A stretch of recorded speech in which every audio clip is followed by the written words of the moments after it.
Dear children, welcome you all in the online classes of Bishop Academy. And in the previous class, we shall discuss the numerical based on distance and displacement, and the numerical based on speed and velocity are already discussed by Mr. R.P. Jaiswal sir.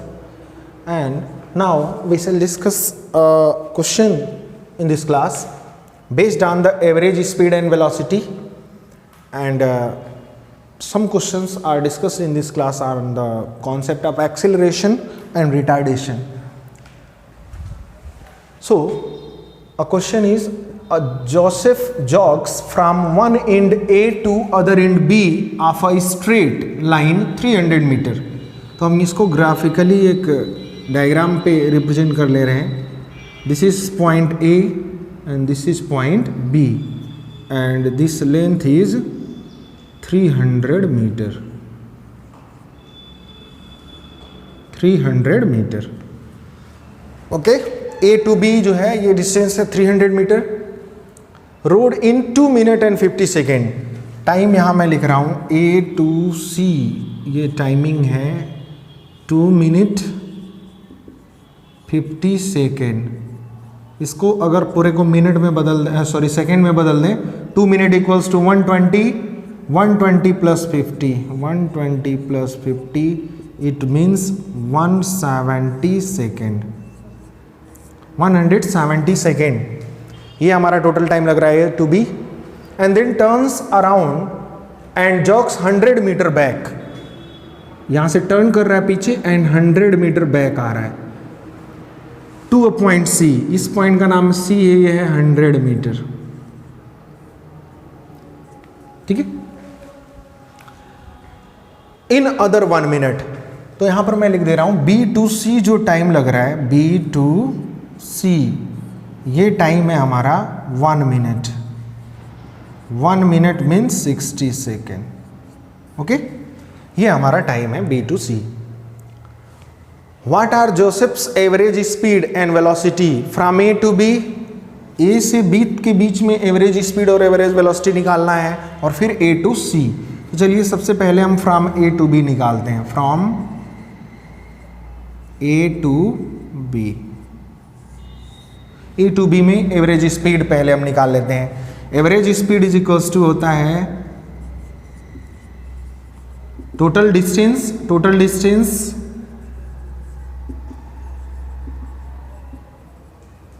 Upon total time.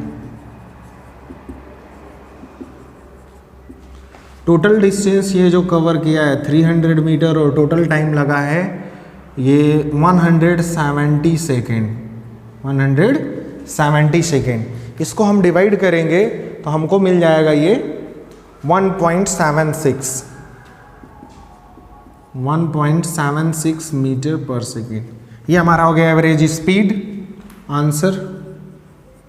और देखो ए से B तक जब जाएंगे ना तो ये straight motion हो रहा है और आपको बताया गया था स्ट्रेट लाइन पाथ पर जब मोशन हो तो डिस्टेंस और डिस्प्लेसमेंट क्या होते हैं, सेम होते हैं. जब हम एवरेज वेलोसिटी निकालेंगे यहां पर तो ये होता है हमारा डिस्प्लेसमेंट अपॉन टाइम. डिस्प्लेसमेंट हमारा वही 300 ही होगा और टाइम 170 सेकेंड लग रहा है. डिवाइड करेंगे तो ये भी 1.76 metre per second. Straight line motion के लिए एवरेज स्पीड और एवरेज वेलोसिटी क्या होगा, दोनों सेम होगा. अब हम चलते हैं फ्रॉम, दूसरा दिया है A to C. From A to C. A to C के लिए हम एवरेज स्पीड निकाल रहे हैं. Average speed is equals to होता है टोटल डिस्टेंस. तो आइए ए से बी तक गया फिर बी से सी तक आया तो 300 प्लस 100 ये टोटल हो जाएगा टोटल डिस्टेंस 400. फार्मूला नहीं लिख रहा हूँ, फार्मूला ऑलरेडी ऊपर लिखा हुआ है, सीधा वैल्यू पुट कर रहा हूँ. एवरेज स्पीड इक्वल्स टू होता है टोटल डिस्टेंस. देखो डिस्टेंस में क्या होता है, टोटल पाथ हम कवर करते हैं, टोटल पाथ का लेंथ नोट करते हैं. यहाँ से यहाँ तक हम जा रहे हैं फिर ये वापस आ रहे हैं तो टोटल जो हमारा डिस्टेंस कवर हुआ वो 400 हुआ. 300 गए और 100 मीटर आए, सारा जोड़ा जाएगा 400. और टाइम लगा इसमें 170 सेकेंड यहाँ तक लगा था और 60 सेकेंड यहाँ तक वापस आने में, टोटल टाइम जोड़ा जाएगा। तो 170 प्लस 60 करेंगे, ये हो जाएगा 230। ठीक है, दोनों को ऐड करेंगे तो हो जाएगा 230, और ये जब हम डिवाइड करेंगे 400 में तो हमारा आएगा 1.74। इसको डिवाइड करेंगे तो 1.74 मीटर पर सेकेंड आएगा। ठीक है ना, डिवाइड करेंगे तो। अब एवरेज वेलोसिटी की बात है, एवरेज वेलोसिटी में टोटल डिस्प्लेसमेंट। तो अब देखिए ए है इनिशियल पॉइंट और सी है फाइनल पॉइंट, तो डिस्प्लेसमेंट क्या होगा, शॉर्टेस्ट डिस्टेंस होता है इनके बीच, 300 माइनस 100, ये हो जाएगा 200। डिस्प्लेसमेंट हो गया 200 और टाइम रहेगा 230, 0.84 मीटर पर सेकेंड, ये अपना आएगा एवरेज वेलोसिटी का वैल्यू। ठीक है ना, तो इस क्वेश्चन में एवरेज डिस्टेंस, स्पीड और एवरेज वेलोसिटी दोनों पूछा हुआ था, दो केसेस में, A to B and A to C. तो ये इसका सॉल्यूशन हुआ। ये क्वेश्चन पेपर एनसीईआरटी में भी है ये क्वेश्चन, और इम्पोर्टेंट भी है आपके क्लास के according. It's okay. Now next question देखते हैं।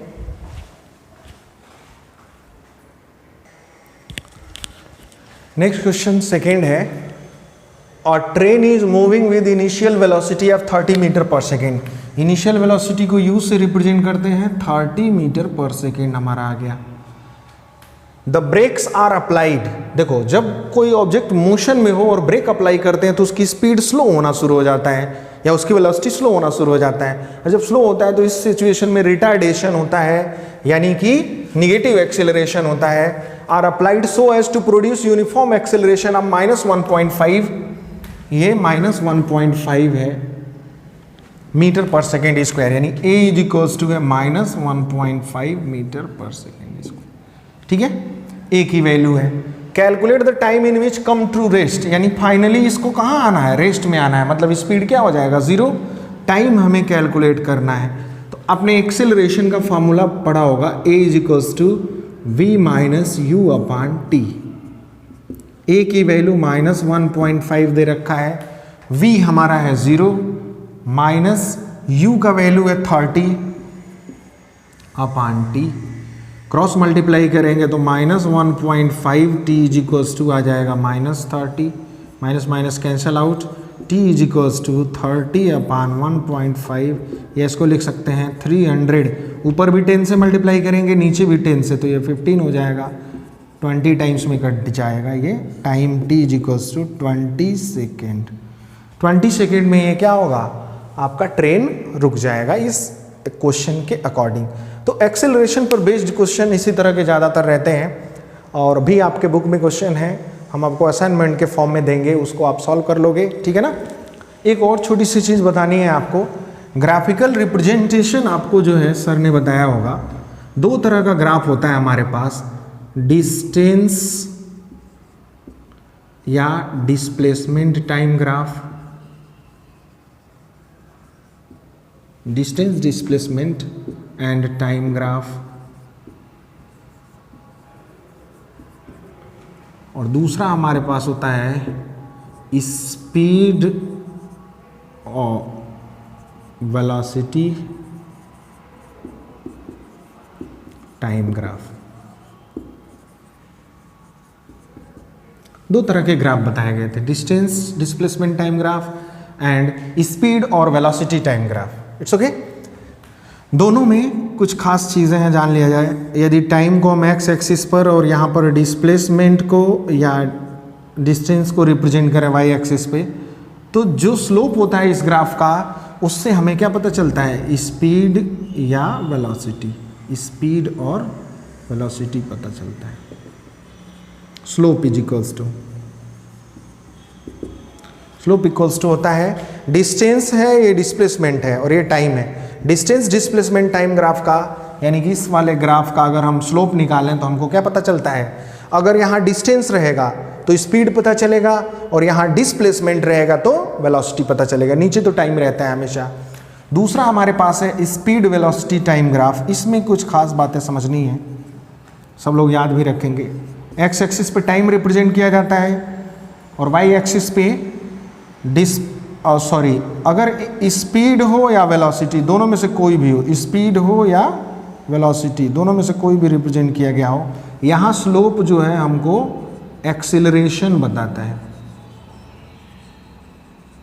ठीक है, स्लोप निकालेंगे, स्पीड टाइम ग्राफ है तब भी एक्सीलरेशन, वेलोसिटी टाइम ग्राफ है तब भी एक्सीलरेशन मिलता है। लेकिन एक और ख़ास बात है, यहाँ पर अगर हम इस ग्राफ का, ये हम मिटा दें, स्लोप यहाँ लिख देते हैं छोटा सा, अगर यहाँ तक ग्राफ है, इस ग्राफ को यहाँ एक्स एक्सिस पे ज्वाइन कर दें, और ये जो शेडेड रीजन है, यानी ग्राफ और एक्स एक्सिस के बीच जो रीजन है, ध्यान रखिएगा, स्पीड और वेलोसिटी टाइम ग्राफ में अगर हम इसका एरिया निकाल लें तो ये एरिया जो है हमको डिस्टेंस या डिस्प्लेसमेंट बताता है।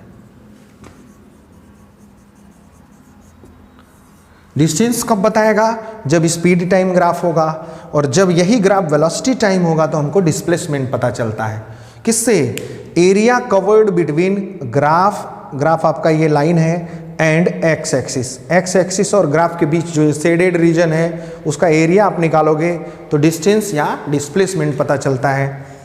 तो स्लोप वाली बात तो सर ने ऑलरेडी आपको बताया होगा कि अगर डिस्टेंस या स्पीड टाइम ग्राफ का स्लोप निकालोगे तो स्पीड या वेलोसिटी मिलता है, स्पीड वेलोसिटी टाइम ग्राफ का स्लोप निकालोगे तो एक्सेलरेशन मिलता है। लेकिन इसमें एरिया निकालोगे तो कोई फिजिकल क्वांटिटी नहीं मिलेगा डिस्टेंस डिस्प्लेसमेंट टाइम ग्राफ में। लेकिन स्पीड वेलोसिटी टाइम ग्राफ में एरिया निकालने पर आपको, अगर स्पीड टाइम ग्राफ है तो डिस्टेंस, वेलोसिटी टाइम ग्राफ है तो डिस्प्लेसमेंट मिलता है। ये आप ध्यान रखेंगे, तभी जाकर के अगले क्लास में हम इक्वेशन ऑफ मोशन करने वाले हैं। अगली क्लास में हम इक्वेशन ऑफ मोशन के बारे में डिस्कस करेंगे। It's okay, so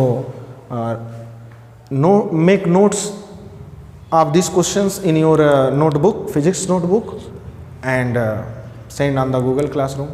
Thank you. Have a nice day.